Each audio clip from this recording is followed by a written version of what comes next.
Hello and welcome to another episode of the Ancient Warfare Podcast. With me today are Murray Dahm, assistant editor of the magazine, Lindsay Powell, he's our news editor, Mark DeSantis, he's one of our long-term contributors to this podcast, and my name is Jasper Oorthuis, and I'm the editor of Ancient Warfare magazine. Today we'll be discussing issue 101, and it's not an introduction to anything other than an introduction perhaps to Greek warfare and innovations in the 4th century BC. We noticed in our pre-discussion that we actually did not have any questions that were sent in by patrons. But there is plenty on this topic to discuss because in the magazine, we mostly talk about the infantry innovations in the 4th century and actually only about the Greek ones because, of course, we had an issue about Macedonia and Philip II. About 2 years ago, I want to say 1506, I think. But there are also innovations in siege warfare and at sea. So perhaps we could start by having a discussion about those.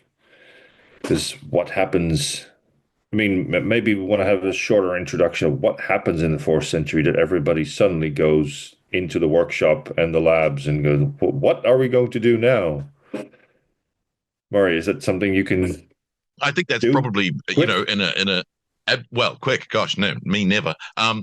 The interesting thing I think is that there does seem to be in the post Peloponnesian War world, we've got to do things differently. Attitude that's coming about across the Greek states. We tend to focus on a couple of the innovations, and then, of course, because of what happens in the first half of this 4th century and then the rise of Macedonia, it all kind of gets lost in the triumph of Macedonia. But the fact of the matter is that in that period that we look at in the magazine from 400 to 350, you've got a whole range of innovations by various different Greek states that are experimenting with armor, they're experimenting with shields, they're experimenting with spear length, line depth, all sorts of interesting permutations. They're experimenting. It's very hard to talk about experimenting with combined arms because every time you say this is the first person to experiment with combined arms, someone says, well, what about this one earlier? Or what about this one earlier? So, combined arms, it's in Homer. So it's very hard to talk about that, but that seems to be something else. Permutations of troop types are also being explored. And then also technology, which is fascinating because, of course, in terms of the Iron Age, we've still got weapons in bronze and iron. There's no real innovation as far as we know in terms of smelting or in terms of that kind of technology. But there is a pushing boundaries of what if we try this? What if we try that? And that, of course, leads to great upheavals in the history of warfare. Obviously, the Battle of Leuctra being one of the most famous in terms of disrupting the natural flow of things in terms of Greek power structures. Gosh, listen to me. And then the problem we've had in terms of modern scholarship is the rubbing down of this isn't a revolution. It's a process. This isn't, and this innovation we're told about, for instance, at the Battle of Leuctra, isn't really innovative. And I think there's a real problem there because there is an ancient tradition, for instance, to put a lot on the Battle of Leuctra in 371, which we've looked at earlier. We've got line depth, we've got putting your best forces on your left wing, not your right wing, which is yes, it's happened before, but not really deliberately. And then you've got the battle in echelon, which the naysayers will turn into an accident or not a deliberate tactic. As in that side started to move first and the rest sort of tried to catch up. Yeah. Absolutely. And then, of course, you've got Leuctra, and then you've got the Battle of Mantinea in 362 BC, which confirms that Sparta is no longer the power in Greece that it was. And again, a lot of modern scholarships looked at, were the Spartans supermen? Even if they weren't, and even if they lost as often as they won, the Greek attitude was that they were the natural leaders of Greece, and Greeks seem to have accepted that, as did foreigners. And of course, one of the other things that's interesting in this period is the influence of Persia in Greek politics with the King's Peace in 387. So all of that's a fascinating window of what's going on in terms of the aftermath of the Peloponnesian War. They've fought a 30-year war, and this attitude of things have to change. How can they change? And then we get this amazing series of innovations from 400 onwards. Is it just to look at, at the sort of abstract level first, perhaps?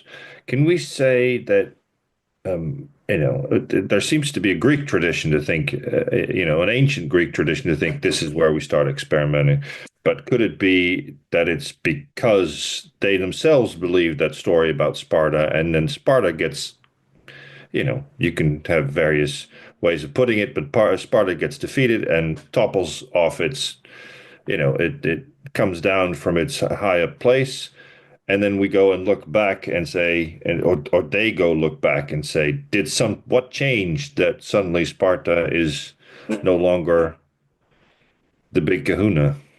I think it's a really interesting one because, of course, again, there are so for instance, line depth. And when you look at the Battle of Delium in 424 BC, according to Diodorus, we've got a very deep, is it Diodorus? No, Diodorus has got the 300 in front, which could be the later sacred band. Thucydides tells us that the line depth of the Thebans, the Boeotians, was 25 deep, which is very deep for that period in the 5th century.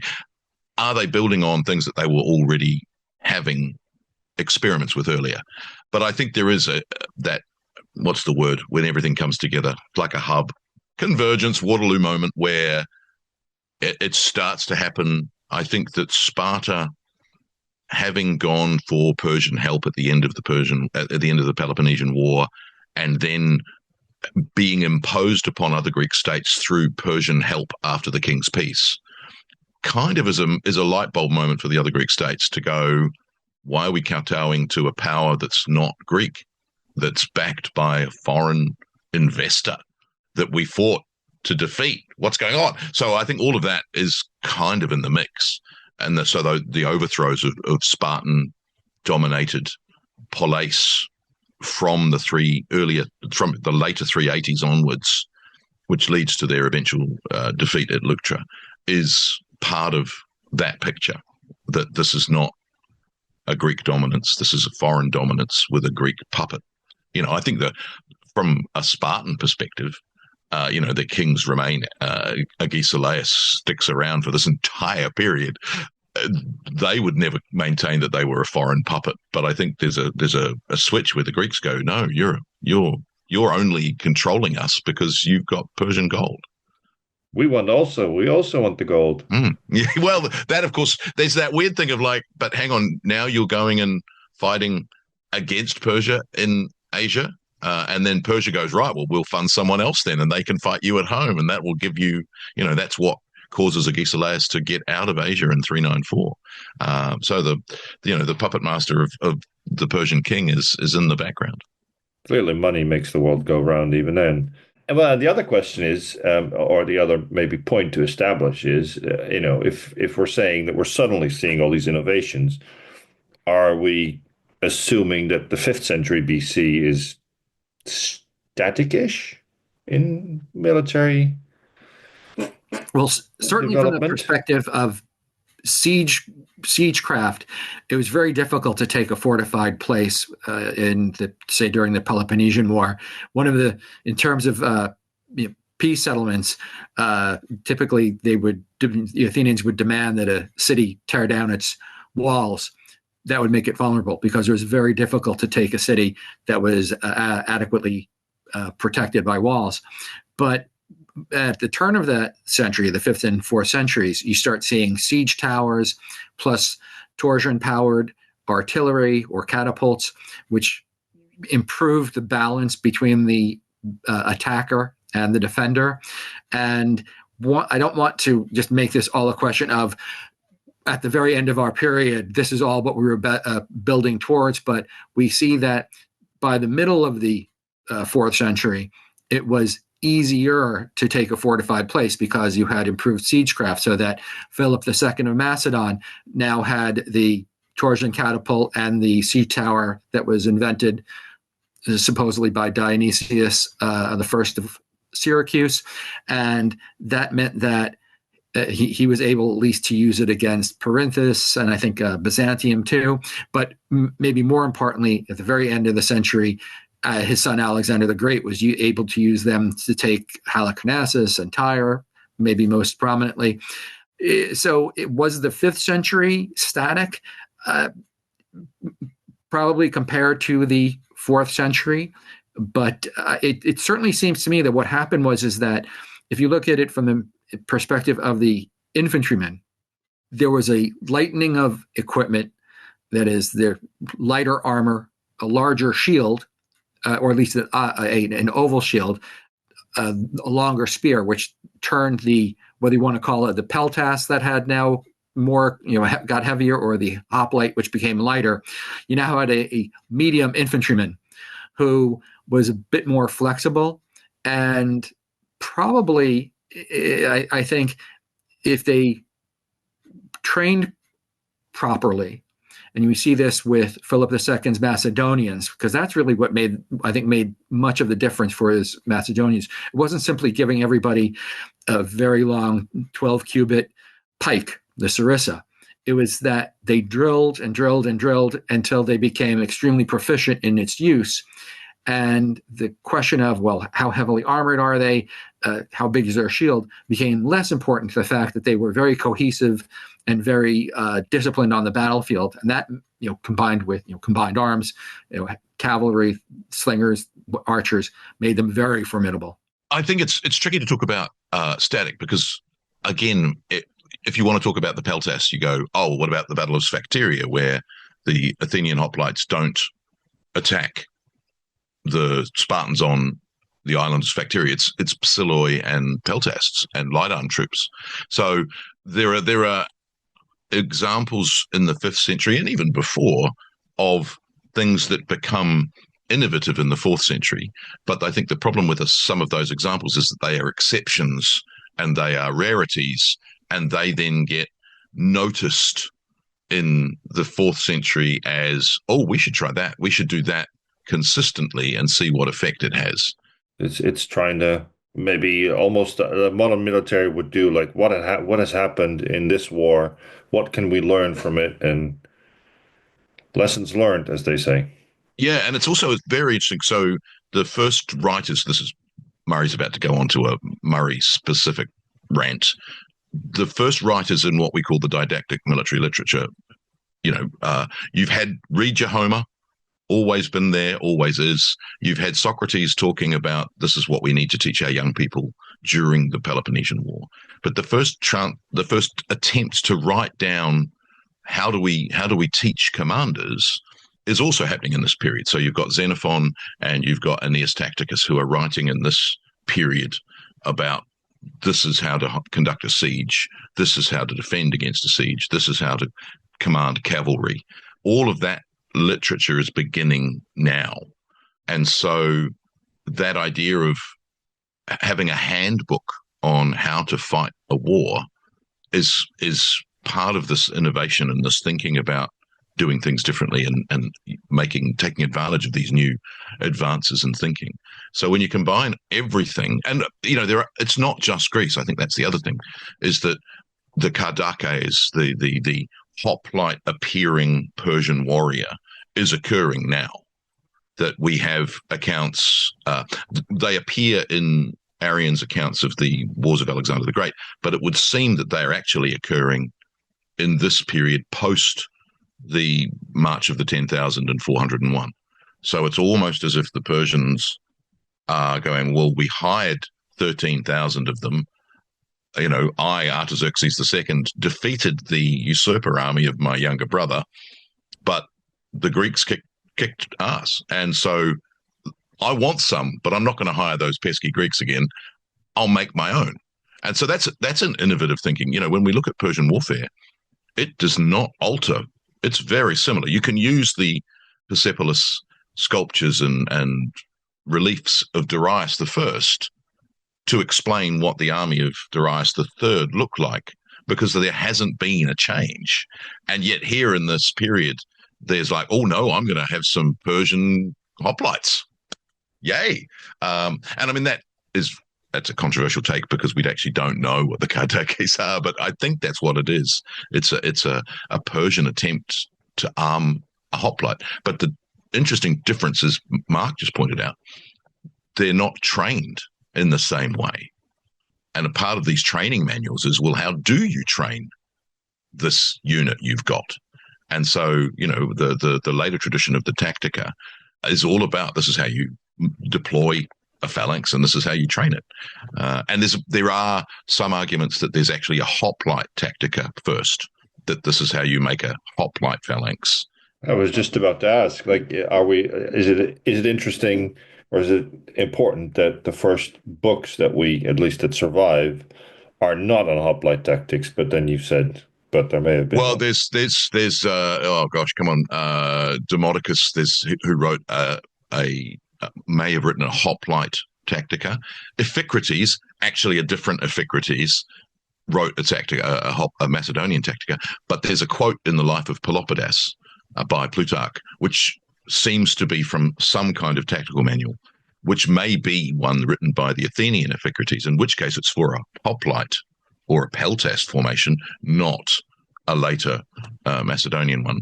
We do have the hoplomachion's. So again, one of the things that Socrates talks about in the Laches dialogue is these hoplite instructors who teach young men how to fight. And they're all, in the Platonic dialogues, they're all charlatans. But they certainly exist. And they then get, Plato talks about having them in the ideal state and using them to train your young men. And they do exist in Spartan and other Greek states where you've got these hoplomachia who come out and train men how to fight. And some of them, Xanthippus, I think, is probably the most famous, goes to Syracuse to train the Syracusans in what to do in a Spartan tradition. So there's, all of that's happening, and it's a fascinating window. And that's something we haven't discussed at all, but that's, of course, in Dionysus in Syracuse, he behaves also like almost well, he's not a mad professor, but he sort of seems to have a laboratory of. He hires some mad professors. He was at war with Carthage, and I wonder, for example, he made great strides in siegecraft, not simply to fight Carthage, but also I think he invented some artillery to take the city of Rhegium, which was, I think, allied with Carthage, and he maybe a different enemy or the circumstances in the central Mediterranean demanded some new form of thinking, but he certainly managed to alter some of the balance in siege warfare, which had been very much on the side of the defender for a very long time. And also in terms of naval warfare, the trireme was the standard, capital ship, if I could use that anachronistic term, for a very long time. But when Carthage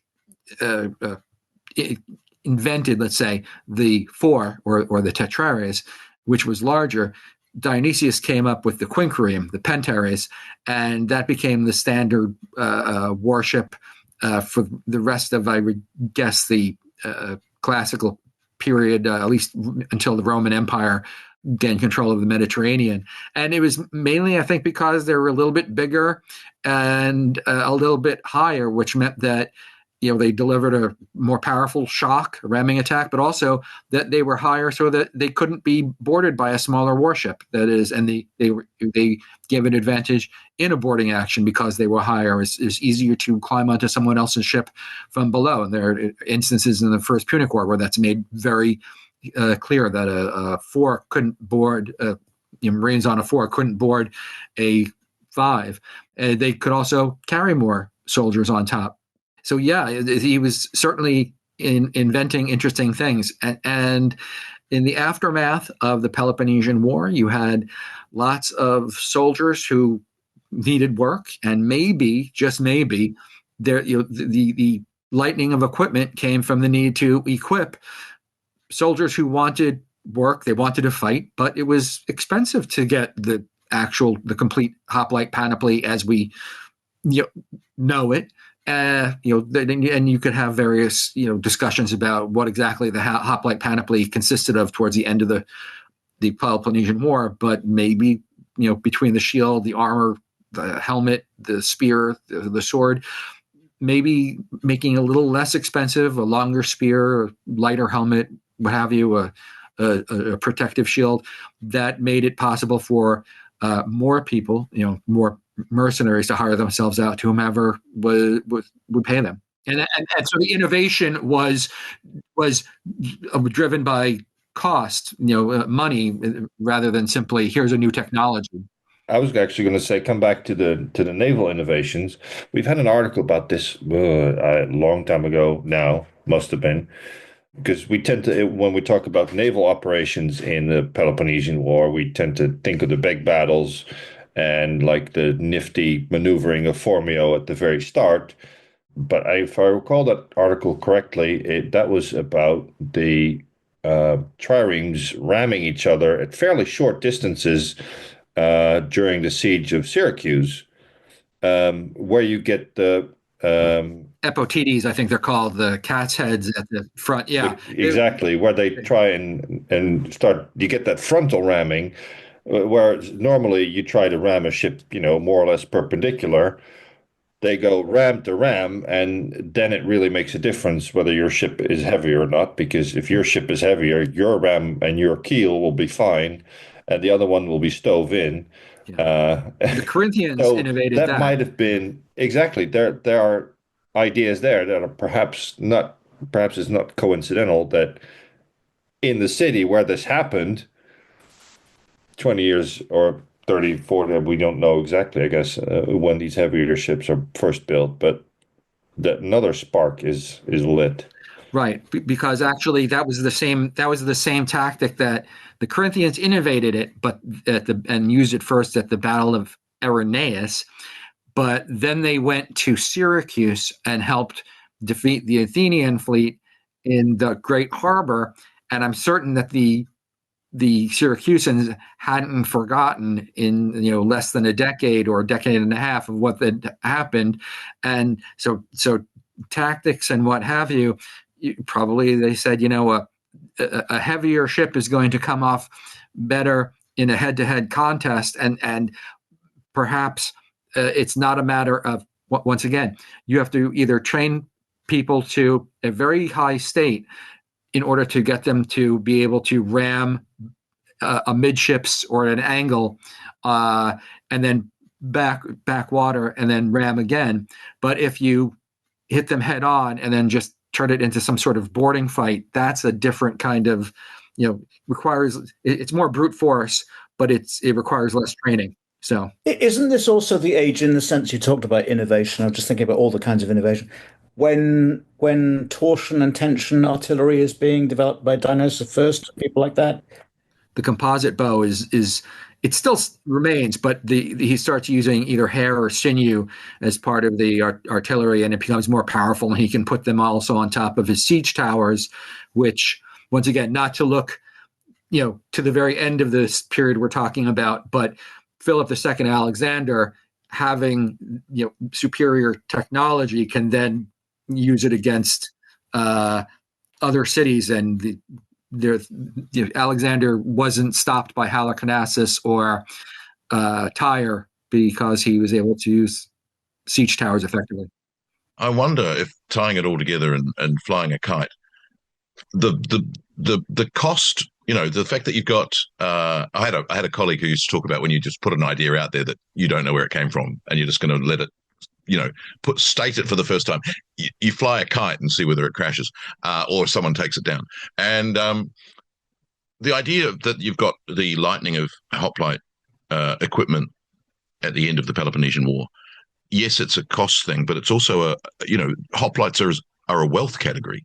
At the end of the Peloponnesian War, anyone can be a hoplite. It actually isn't a wealth category anymore in terms of fighting like a hoplite. Still is politically, absolutely. You've then got all of these disenfranchised hoplites at the end of the Peloponnesian War going, right, where's the next job?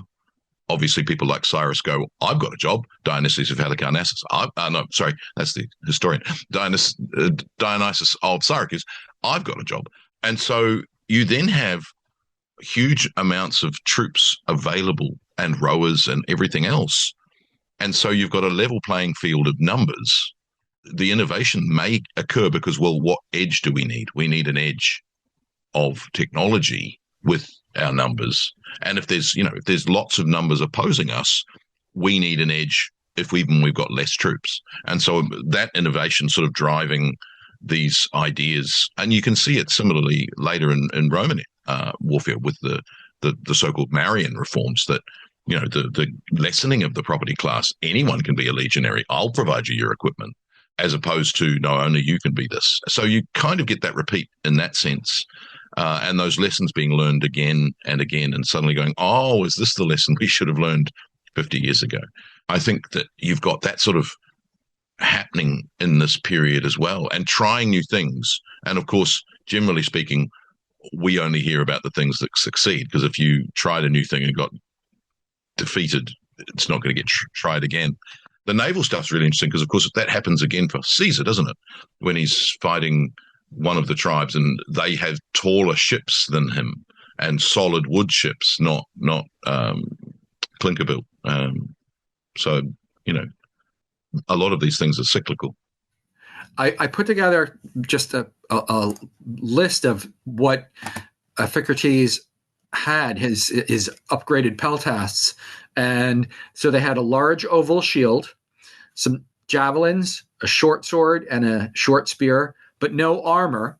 And I was thinking that while that might seem very light compared to what we consider classical hoplite, it sounds a lot like also the Hastati of the Roman Republic period, the younger men, who may have had a square breastplate, but not much more armor, but they had the oval shield. So you're starting to look at maybe an effective form of medium infantry.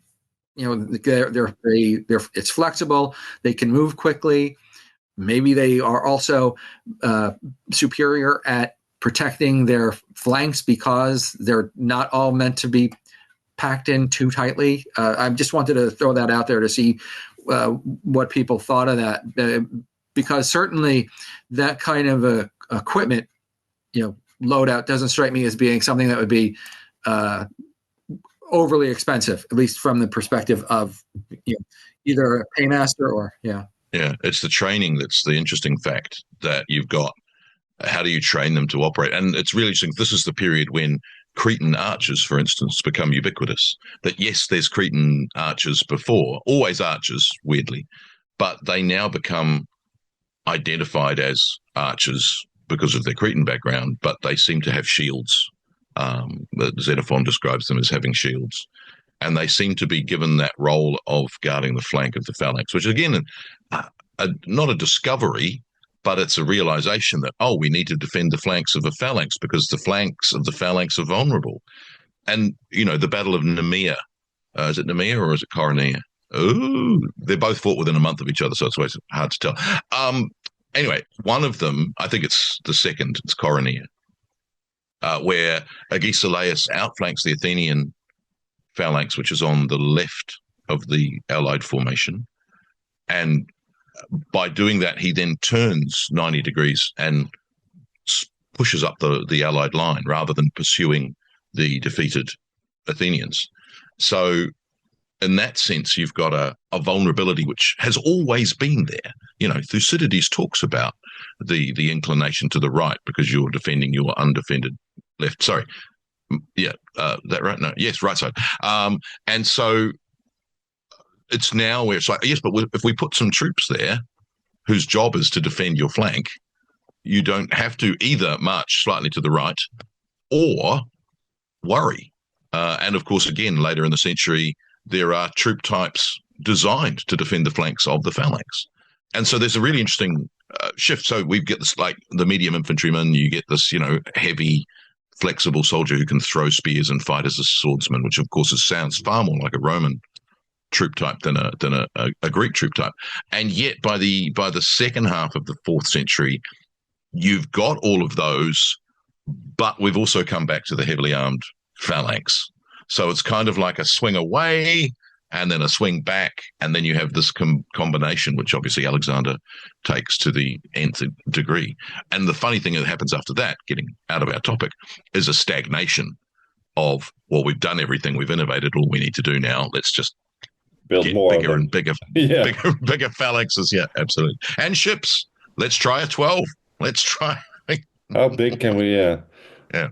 I was thinking, is this an argument for to argue that the phalanx and phalanx warfare doesn't actually reach its what we think of maybe idealized way of fighting until the 5th century, and that before then we still, that's the Van Wees argument that they are far more mixed in with light troops, and that you get a more the pure hoplite phalanx in the 5th century, and then after fighting that way for a couple of decades, they go, hang on, what about the flanks? That works fine if there's a river on one side and a mountain on the other side, and you basically have no flanks. But what if you're in a big field and now the flanks are up in the air, and now we need to do something about it? Well, it does, doesn't it? It does suggest that. But then at the same time, if you've got lighter troops mixed in with hoplites earlier, then you don't you have a whole different formation. Yeah, It probably fights in a slightly different way and is not so, not so face forward. And I hope nothing attacks me from the left, the right, or the rear. it's tricky. I think there's again, it comes back to wealth classes and status that there's still this idea that not being a hoplite is lesser. You're a less, and so Iphicrates is, successes with the peltasts without hoplite support. Again, mirroring what Demosthenes does at Sphacteria, where you've got peltasts proving themselves and Psiloi proving themselves as not really needing hoplite assistance, is a kind of a power shift. We talk about the innovations in Athens, and it's a horse cart argument. Do the hoplites become enfranchised and therefore demand more political enfranchisement, or does, because you've enfranchised everybody, lead to hoplite democratization reform? You kind of weirdly in the 4th century, where you get the resurgence of the Athenian democracy after the defeat at the hands of the Spartans, now it's peltasts. So even more people can be enfranchised. You don't need to be a hoplite anymore to be important on the battlefield. You can be important even if you are less. Therefore, you are no longer less. So it's a fascinating whirly-gig of which came first. And I think but it's always fascinating how that comes back to, but the best is the phalanx, the hoplite, and then the phalangite. Even with all of this other stuff that's happening, you really want to be a foot companion. You don't want to be a peltast. You want to be a foot companion. Which is why the Chaim in our article is such a shock to the system, because the Spartan hoplites get defeated by peltasts. Yeah, and and then the sources are full of them. Boogeyman. Yeah, but disdain of, but they're mere peltasts. They're merely peltasts. They're throwing sharp sticks at you. They will still hurt, and you will still die. And on that bombshell. Yeah, I was going to say that is a conclusion. I think so. Thank you very much, everyone. I think we managed to have an interesting discussion after all. See you next time.